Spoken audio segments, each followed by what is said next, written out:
Plan should always be your own, but जब भी आप शुरुआत करते हो एग्जामिनेशन की, एक भी दिन ज़ाया नहीं होना चाहिए जहाँ पर आप पढ़ रहे हो लेकिन PYQs नहीं देख रहे हो। सारी चीज़ें डेवलप कोई वीडियोस देखकर या किसी को करते हुए देखकर नहीं आती हैं जब तक आप, there are plenty of notes, even I have provided my own notes, आप वो देख सकते हो, बट मेंस में अपने हाथों से लिखे हुए नोट्स बहुत ज़रूरी हैं। न्यूज़पेपर में हमेशा बोलती हूँ प्रीलिम्स के लिए नहीं, मेंस के लिए ज़रूरी है, और न्यूज़पेपर की अंडरस्टैंडिंग आपको प्रीलिम्स में हेल्प करेगी। इस फेज़ में सबसे ज़रूरी what is necessary is answer writing when, अगर आप ये नहीं कर रहे हो तो प्रॉब्लम है। Hello everyone, I welcome you all to Sarthi IAS. My name is Justine Kaur and today we are going to talk about something very crucial for you all, that is the planning portion, how to plan for this examination. But this is not another video on a month-wise planner as to how you prepare for this examination, हर महीने क्या क्या करना है, rather because the internet is full of that already, rather we will be talking about things that you need to keep in mind when you plan for the examination. If someone had told me that I had exactly 1 year for preparing for this examination, that is target year 2027, what I would have thought, would I have jumped into a plan directly? No, I would have thought what is necessary and what is not necessary, keeping that in mind right in the beginning, ki what is necessary and what is not. ये बातें आपको शुरू से ही पता होनी चाहिए, तभी planning होती है, इसके बिना प्लानिंग का कोई मतलब नहीं है। Okay, so this is important. Planning के लिए इट इज इम्पॉर्टेंट कि जब आप प्लान कर रहे हो, फेज्ड मैनर में आप प्लान बना रहे हो। फेज्ड प्लानिंग, हर दिन साल का एक जैसा नहीं है, हर चीज एक जैसी नहीं होती है, तो किस तरीके से आप प्लान कर रहे हो, that is very very important. तो मैं आपको वही बताने वाली हूँ कि plan should always be your own, but whenever you have to plan certain things, you got to keep in mind to make best use of your time. That is why I am here. All right, so I know many of you who have just started would be spending a lot of time in say watching endless videos, strategy videos, juggling through the courses, resource collection, ये सबकी कहानी, आप अकेले नहीं हो, सब करते हैं। न्यूज़पेपर कंपाइलेशंस, है ना,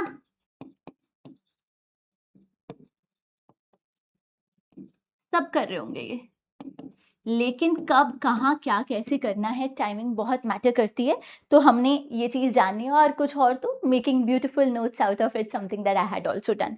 सो let's break our plan into 4 phases. All right, phase number 1, what not to do and what to do. What is this phase number 1? Let's start from today, June to September. These are roughly 4 months.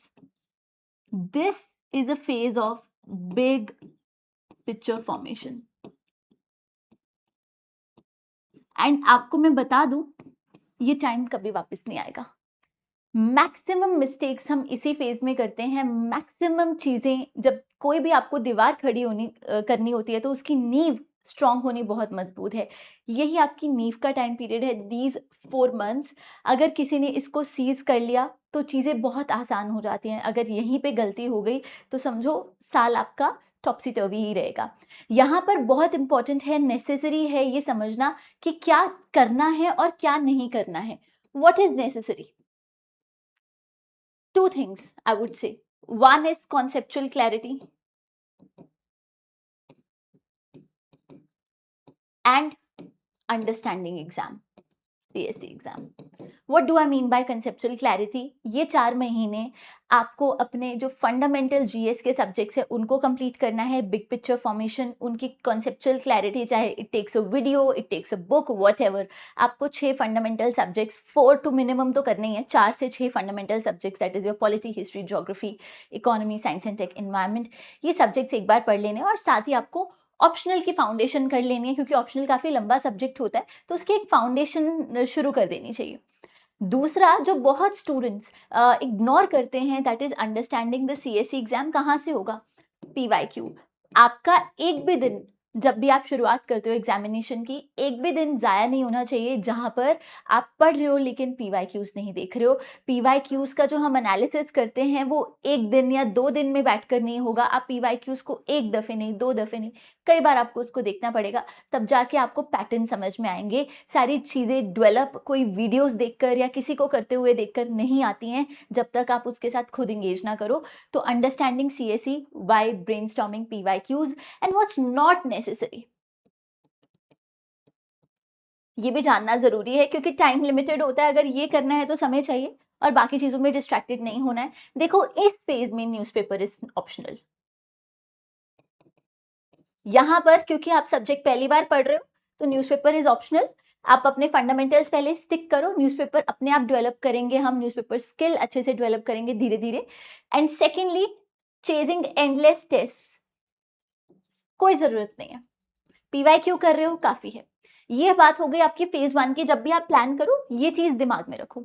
Now coming two phase 2, while phase 1 will decide whether, phase 1 combined with phase 3 will decide whether you will get the ticket to the main battlefield, that is means the main battlefield would be decided by whether you will perform well, is phase 2 being, ये कई बार आपने सुना होगा, means ready by December. It's very very true. Okay, आप अभी mains का समय चल रहा है फिर से, और ये 70-80 दिन कहाँ जाएंगे कुछ पता नहीं चलेगा। यहाँ पर पढ़ने का टाइम नहीं होता है। यहाँ पर या तो आप आंसर राइटिंग कर सकते हो और उसके बेसिस पे इम्प्रूव कर सकते हो, या पढ़ाई कर सकते हो। और अगर आप एक भी चीज़ मिस करते हो, आंसर राइटिंग मिस कर देते हो, फिर मेंस आपके हाथ से वैसे ही गया। तो इट्स वेरी इंपॉर्टेंट कि आप अपना सारा मेंस का कोर्स वर्क इन महीनों में, दैट इज सितंबर ऑनवर्ड्स और अक्टूबर, नवंबर, दिसंबर, एटलीस्ट दीज 3 मंथ्स, आप अपने मेंस के सब्जेक्ट्स को, सिलेबस को कंप्लीट करो। First thing that you must do, what is necessary, I would say try and complete 100% of your syllabus, yes, and it is possible. आपका GS 1 2 3 4 का आप syllabus finish करें, कंप्लीट करें। सिर्फ कंप्लीट नहीं करना है, you have to make your own notes. Prelims में ओन नोट्स नेसेसरी नहीं है। There are plenty of notes, even I have provided my own notes, आप वो देख सकते हो। बट मेंस में अपने हाथों से लिखे हुए नोट्स बहुत जरूरी हैं, तो अपने नोट्स प्रिपेयर करें। दूसरा जो नॉन नेगोशिएबल है, दैट इज ब्रेनस्टॉर्मिंग। यहां पर आपको क्वेश्चंस के साथ, अगेन पीवाईक्यूज के साथ, अगर आप अगेन ब्रेनस्टॉर्मिंग नहीं कर रहे हो, थिंकिंग स्किल डेवलप नहीं कर रहे हो, कोई फायदा नहीं। So these are the two necessary things. Third thing that you should start now is newspaper.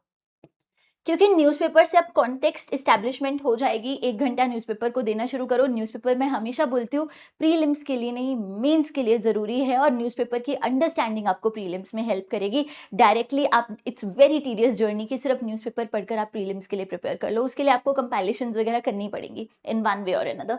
तो न्यूज़पेपर मेंस के परस्पेक्टिव से, जिससे आप एग्जाम्पल्स इकट्ठी करो, है ना, ये काम हमको करना है। ये 2-3 चीजें, और चौथी चीज, आपका ऑप्शनल अब तक काफी कंप्लीट हो जाएगा, तो ऑप्शनल की आप जरूर टेस्ट ले सकते हो। अब ये तो बता दिया क्या करना जरूरी है, when you know what do you call, what is not necessary. क्या नेसेसरी नहीं है, यही लिख रही हूं, क्या नहीं करना है, not necessary. It's not important that you write FLTs and tests for GS, essay, not important at all. And one more thing, not necessary to write prelims tests also. Not necessary to write CSAT. I know there's a lot of FOMO out there about CSAT. Trust me, I have been there. I was very scared of CSAT, but I have been clearing it since a long time with flying colors, and I'll tell you how to go about it. You don't need to go with CSAT, prelims test series, prelims revision also, and essay or GS or FLTs, not necessary. But these 2-3 things necessary when you plan, understand, ये आपने करना है. Now coming to phase 3. Now this is, the deciding factor. Do everything it helps you to clear prelims. ठीक है, जो भी लगे prelims clear करने के लिए आपको वो करना पड़ेगा. This is the phase when you will be writing tests every single day or every alternate day. Must do is tests. Okay, prelims के टेस्ट है. करंट अफेयर को पढ़ना प्रीलिम्स के पर्सपेक्टिव से जरूरी है. आप ऑल्टरनेट डेज पे, ऑड डेज पे आप टेस्ट कर सकते हो, इवन डेज पे करंट अफेयर्स.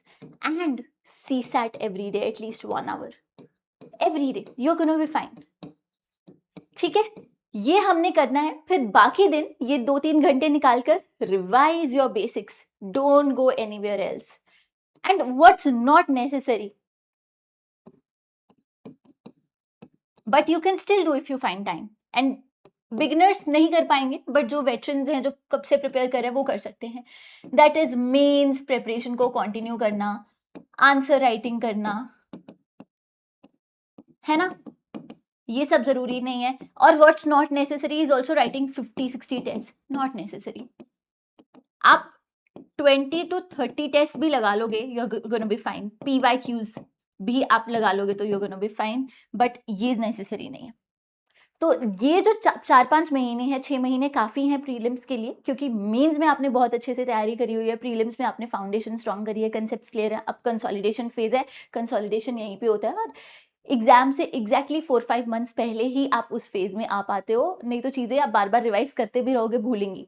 तो इस तरीके से आप प्रिपेयर करो. Now next, moving forward two phase 4. अब आपने प्रीलिम्स क्लियर कर लिया है. Let's be sure about it. यहाँ पर ये है आपका जो ये वाला टाइम पीरियड चल रहा है, जून, जुलाई, अगस्त. स्प्लिट सेकेंड्स में टाइम पीरियड निकलता है, पता ही नहीं चलता है. मैंने तो इतने मीन्स दे दिए हैं, सो आई कैन टेल यू. इस फेज में सबसे जरूरी what is necessary is answer writing when day 1 से. यस, अगर आप ये नहीं कर रहे हो तो प्रॉब्लम है. आंसर राइटिंग या ब्रेन स्टॉर्मिंग व्हाटसोएवर, जैसे राइट स्मार्ट वगैरह होता है, वो भी कर सकते हो. Then newspaper for examples. सिर्फ एग्जाम्पल्स के लिए और किसी पर्पस के लिए नहीं. एग्जाम्पल्स और इश्यूज को समझने के लिए ज़्यादा नोट्स नहीं बनाने हैं. ऑप्शनल की ब्रेनस्टॉर्मिंग, ओपन बुक टेस्ट कर सकते हो. इसके ऊपर मैंने वीडियो भी बनाई है. ओपन बुक टेस्ट, पढ़ो मत, डोंट कंज्यूम. और बेहतरीन रहेगा इस फेज में there should be no need of classes. ठीक है, आपका कंटेंट प्रिपेयर होना चाहिए. अगर थोड़ा कम भी है, इसी के थ्रू हम करेंगे. ये तभी होगा जब मीन्स की तैयारी करी होगी. इस फेज में अगर आंसर राइटिंग नहीं करी, चीज़ें मुश्किल हो जाएंगी. Answer writing is single most important thing. और brain storming, dealing with questions, getting out of that fear, how to phase means, चीज़ें आपको आती हैं ऑलरेडी. इट्स जस्ट दैट वो फियर से निकलने के लिए हमें ये करना पड़ता है. And that is about phase 4. So whenever you plan for this preparation, please remember these things and plan your time. Place everything at the right spot so that आप बेफिक्र होके एटलीस्ट उस फेज को जस्टिस कर सके. If you know आप phase 1 में हो तो आपको ध्यान में नहीं रखना है सी सैट है, चाहे कितना भी शोर मच रहा हो कि सी सैट मुश्किल हो गया है या फिर मीन्स कितना मुश्किल है या ऑप्शनल कितना मुश्किल है. Have horse blinders on both sides and focus on what are your targets in phase 1. I've experienced this examination and I've been through all the stages, and hence I can tell you from what worked for me and what didn't, that this is something that you need to keep in mind. Yes, I will not tell you कि आपका हर महीना, हर दिन कैसा दिखना चाहिए, because to each his own, and I think everyone should have their own plan when they prepare. All right, so the mistakes that you need to avoid is that not planning strategically and keeping everything towards end, and that will cause a lot of anxiety. जो चीज़ हम plan नहीं करते हैं, जिसके लिए हमने strategise नहीं किया होता है और अंत में सोचते हैं कि इसको ऐसे कर लेंगे, वैसे कर लेंगे, वो चीज़ें हमारे लिए मुश्किल हो जाती है. So keep these things in mind. Apart from that, this was a plan that anybody could follow जो सेल्फ स्टडी भी कर रहा है. But if you want to study or you want help, on 12th June foundation batch for 2027 is starting, so you can join that also. वो भी ये सारी चीज़ों को कवर करेगा, बट इट्स योर चॉइस. जैसे अगर आपको हैंड होल्डिंग चाहिए, you can join the batch. अगर आपको सेल्फ स्टडी करनी है, you can do it. And self study regardless आपको इस प्रिपरेशन में करनी ही पड़ेगी, ये आपको समझना है. और उसके अलावा I would also be helping you in that course with such mentorship sessions and live MCQ solving. So I would see you all there, and I hope this helped. Keep these things in mind when you plan, because a plan or a timetable is not enough. A strategic take on planning is the key. Thank you so much. I wish you good wishes. Thank you.